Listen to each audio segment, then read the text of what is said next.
नमस्कार साथियों, मेरा नाम है आर के सिंह। संस्कृति आईएएस के यूट्यूब चैनल पर आप सभी का स्वागत है।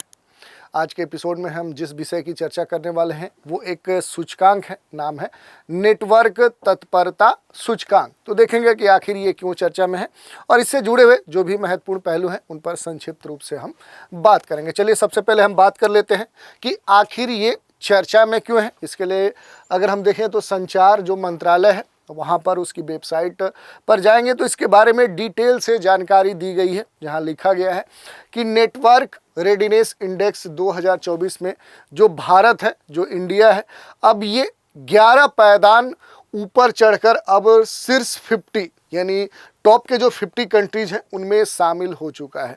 और भारत कई संकेतकों में अग्रणी है, ये बात कही गई है, जिसमें FTTH इंटरनेट सदस्यता, मोबाइल ब्रांडेड इंटरनेट ट्रैफिक, ऐसे कई सारी बातें यहाँ पर दी गई हैं। रिपोर्ट में कहा गया है कि रिपोर्ट में प्रौद्योगिकी, लोगों और शासन और प्रभाव के प्रदर्शन के आधार पर 133 अर्थव्यवस्थाओं के नेटवर्क तत्परता परिदृश्य को दर्शाया गया है।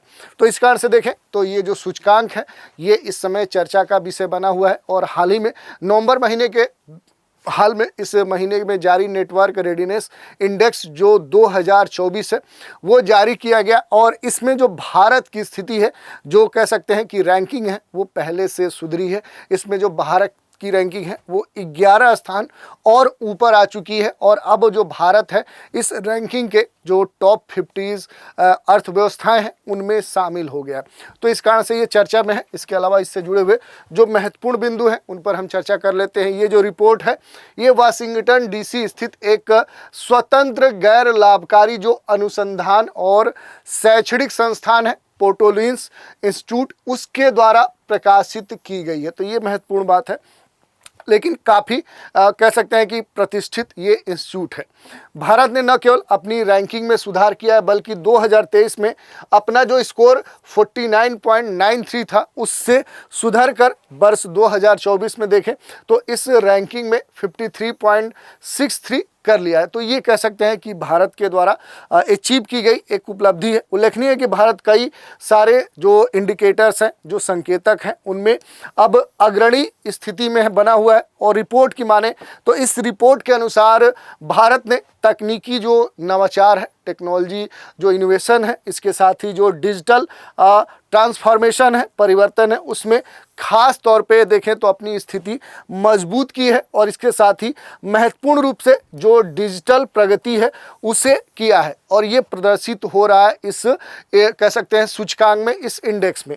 इसके साथ ही अगर बात करें तो नेटवर्क जो तत्परता सूचकांक है, थोड़ा सा इसके बारे में देख लेते हैं। तो ये 4 विभिन्न जो पिलर्स हैं उन पर आधारित है। खास तौर पे देखें जो टेक्नोलॉजी होती है, जो प्रौद्योगिकी होती है, जो तकनीक होती है, जो रहने वाले लोग होते हैं, जो गवर्नेंस है, उसका जो प्रभाव है और उनके प्रदर्शन के आधार पर 133 जो अर्थव्यवस्थाएं हैं उनके नेटवर्क आधारित जो तत्परता परिदृश्य है उसका मानचित्रण ये जो इंडेक्स है वो करता है। और इसमें खास तौर पे देखें तो कुल 54 जो चर हैं उनको कवर किया गया, इनके आधार पर ये इंडेक्स बनाया गया। ये जो रिपोर्ट्स है ये वाशिंगटन DC स्थित जो स्वतंत्र गैर लाभकारी अनुसंधान और शैक्षणिक संस्थान पोर्ट लुइस इंस्टीट्यूट है उसके द्वारा प्रकाशित किया जाता है।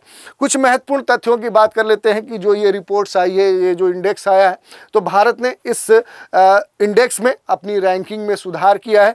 पिछले वर्ष जो स्थिति थी उस समय इस रैंकिंग में टॉप 50 के देशों में भारत शामिल नहीं था, लेकिन इस वर्ष भारत ने 11 कह सकते हैं कि रैंक उछाल के साथ अब इस रैंकिंग के जो टॉप 50 कंट्रीज हैं उनमें अब शामिल हो गया है। और ये खास तौर पे देखें तो भारत के कई जो अलग अलग इंडिकेटर्स हैं उसमें जो कह सकते हैं कि प्रगति की है, उस कारण से ये देखने में मिला है। यही नहीं, रिपोर्ट में ये भी कहा गया है कि भारत ने AI वैज्ञानिक जो प्रकाशन है, AI जो प्रतिभा संकेंद्रण है और जो ICT सेवा निर्यात है उसमें पहला स्थान प्राप्त किया। यही नहीं, FTTH इंटरनेट सदस्यता जो निर्माण है देश के भीतर, मोबाइल ब्रॉडबैंड इंटरनेट जो ट्रैफिक है, और इसके साथ ही अंतर्राष्ट्रीय इंटरनेट बैंडविड्थ के साथ दूसरा स्थान प्राप्त किया। इसके अलावा घरेलू जो बाजार पैमाने हैं उसमें भारत की स्थिति तीसरे पायदान पे है।